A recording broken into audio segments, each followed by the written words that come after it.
Əziz tamaşaçılar, proqramımız davam edir və növbəti bağlantımız artıq hazırdır. Beləliklə, Qarabağ tərəfə müraciət etdik, danışdıq və bu dəfə rəqibin, yəni Chelsea klubunun Azərbaycandakı fan klubu Caspian Blues-un təsisçisi və klubun, həmin o fan klubun rəhbəri Ceyhun Şahverdiyev mənimlə bağlantıdadır. Ceyhun bəy, sabahınız xeyir olsun. Sabahınız xeyir Kənan bəy.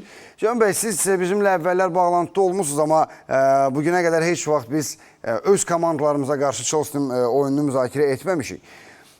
Necə bir hissdir? Sizin azarkeşlik etdiyiniz klub gəlir Bakıya, düzdür, Chelsea artıq gəlib Bakıya.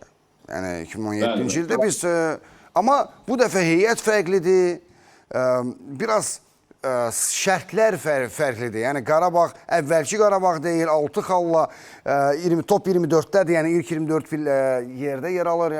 Belə baxanda yəni Chelsea ilə eyni xala malikdir və şanslarını necə qiymətləndirirsiniz Qarabağın?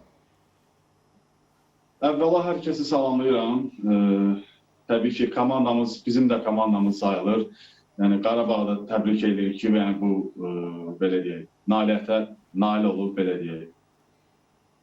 Təbii ki, Qarabağ dişli rəqibdir. Yəni belə mən heç də zəif görmürəm onları. Çünki yəni Benficanı udmaq, sonra Kopenhagenlə belə deyək, oynamaq asan bir iş deyil, çox çətin bir işdir. Yəni onu orada nail olublarsa çox böyük bir nəticədir Qarabağ üçün. Hətta deyərdim son illərdə yəni Avropada göstərdiyi ən yaxşı oyunlarını sərgiləyir. Yəni bu reallıqdır, bunun dağılmaz faktdır. Hətta belə deyim, bugünkü oyunda Chelsea ilə başa-baş da belə oynaya bilər. Ola bilsin ki, Chelsea ikinci heyəti düşünür ki, gətirəcəm, yəni burada belə deyim, Qarabağa qarşı çox da güclü müqavimət göstərməyəcəm, mərhələni keçəcəm. Elə bir şey yoxdur. Mənim fikrimcə Qarabağ maksimal dərəcədə öz meydanında öz gücünü göstərəcək. Mənə elə gəlir ki, Qarabağın ilk 2 turda qazandığı 6 xal bundan sonraki bütün rəqibləri qorxuzub. Bütün rəqibləri onları ciddi qəbul eləməyə və oyuna ciddi hazırlaşmağa məcbur eləyib. Onlardan biri də Marescadır ki, elə açıqlamasında da mətbuat konferansında bildirdi ki, biz Qarabağa qarşı ciddi hazırlaşmışıq. Çünki yəni Atletik Bilbao ilə də oyunda belə, məğlub olsa belə Qarabağ, amma yaxşı mübarizə apardı, sona qədər döyüşdülər və Qarabağ artıq elə bir komandaya çevrilib ki, şəxsən mən belə düşünürəm, səhvləri bağışlamır. Yəni, səhvləri qaçıran, fürsətləri əldən verən komandalar çox. Hətta belə deyərdim, səfərdə daha güclü oynamağa başlayıb. Bu da çox yaxşı bir haldır. Yəni, bir komandanın səfərdə gedib nəticə göstərməyə çox gözəl bir haldır. Yəni, belə deyim sizə. O çox böyük üstünlük də təşkil edir komanda üçün. Chelsea-nin problemlərindən biraz danışmaq istəyirəm. Bu mövsüm çıxdığı 16 oyunda 5 qırmızı vərəq alıb Marescanın komandası futbolçuları və bu qırmızı vərəqələrin əksəriyyəti də aparıcı futbolçular tərəfindən alınıb. Bunun sizcə əsas səbəbi nədir? Yəni, komandakı nizam-intizamdırmı, yoxsa taktiki sistemin problemli işləməsidir?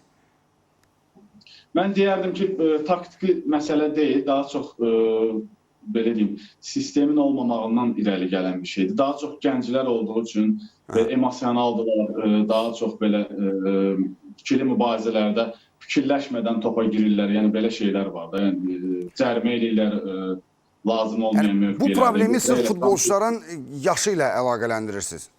Ne olar ki, yəni çoxsu həqiqətən yaş həddi Chelsea-də çox gəncdir, digər heyətlərə nisbətən. Yəni bu da özünü oyunda göstərir ki, yəni niyə onlar o belə qırmızılar alır. Düzdür, Robert Sanchez'də aldığı qırmızı var Manchester United-ə qarşı. Sonra axırıncı oyunlarda Delap'ın elədiyi qırmızı. Enzo Fernandez qırmızı almışdı bir dəfə. Bəli. O da çox vacib oyunlardan biriydi, səhv eləmirəmsə. Bəli. Yəni bu belə amillərə görə Chelsea əziyyət çəkir. Artıq neçənci oyunlardır ki, artıq belə hallar itirir, lazımsız hallar itirir. Yəni ona görə də belə problemlər yaşanır. Və bir də Chelsea-nin biz bilirik ki, rahat top saxlamaq bacarığı var. Yəni ümumiyyətlə müdafiədən hücum qurmaq istəyi böyüdü və Qarabağa qarşı eyni taktika olacaqmı, olmalıdırmı? Yoxsa Qarabağ, yəni səfərdə oynayırlar, Qarabağda indi bütün stadion dolu olacaq azarkeşlərlə, bəzi məqamlar var və Qarabağın pressingə meyilli olduğunu da bilirik. Yəni bu cür oyun işləyərmi? Mən düşünmürəm ki, ancaq topla oynayacaqlar. Çünki Qarabağda eyni sistem var. Qurban Qurbanov fəlsəfəsi bilirsiniz ki, topu özündə saxlamaqdır. Onlarda da var. Maksimal dərəcədə onlar da topu özlərində saxlamaq istəyəcəklər ki, belə deyim, qələbəyə nail olsunlar. Amma Chelsea-də əgər belə deyim, ilk dəqiqələrdən Qarabağ onlara baskı eləsə, əlbəttə ki, Chelsea-də artıq əks hücumla başlayacaq çıxmağa. Əsas məsələ heyətdən asılıdır. Heyət necə olacaqsa onu göstərəcək. Tam heyət təbii ki, gəlməyib. Palmerin zərəsi var. Bir çox oyuncular var ki, onları dəvət eləməyiblər. Yəqin ki, heyətdə də olmayacaqlar çoxsu. Amma düşünürəm ki, bərabər bir oyun gedəcək. Yəni bunu tam səmimiyyətlə deyirəm sizə.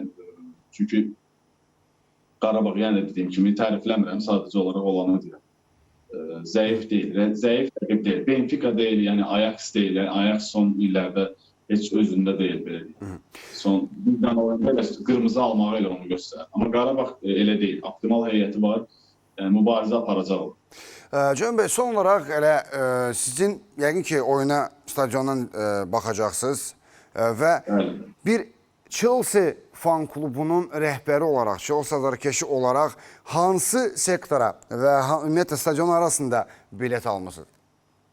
Bizim üçün belə deyək də, xüsusi ayrılmış bir sektor oldu, qonaq sektorda, rahat baxmaq üçün belə deyək. Orada tək biz deyilik, yəni başqa Neytral sektordur.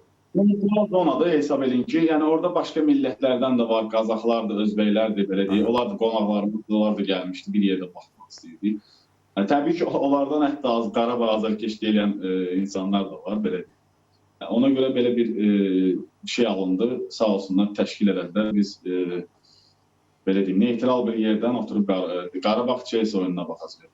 Bəs Azərbaycanlı bu Caspian Blues-un üzvlərindən Chelsea formasında maç izləyən olacaqmı? Yəqin ki, təbii ki. Bəs siz özünüz? Mən də valla belə deyim, mən forma götürməyəcəm açığı. Mən forma ümumiyyətlə giyinməyi sevmirəm, bilənlər bilir. Neytral olaraq belə əynimdə nə varsa elə ondan. Həm də hava soyuqdur, elə belə yaxşıdır. Həm də hava soyuqdur, bəli. Həm də hava soyuqdur.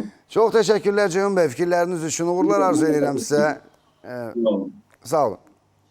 Sağ olun. Əziz tamaşaçılar, bizimlə bağlantıda Caspian Blues, Azərbaycandakı Chelsea fan klubunun rəhbəri və təsdiqçisi Ceyhun Şahverdiyev idi. O da Qarabağ Chelsea maçına gedəcək, orada iştirak eləyəcək, amma Chelsea azarkeşi olduğu üçün əlbəttə ki, ürəyində, necə deyərlər, Chelsea-nin qolunu gözləyəcək. Nə demək olar? Bu futboldur. Futbol azaddır, azarkeşlik də azad seçimdir. İstənilən halda uğurlar arzu edirik.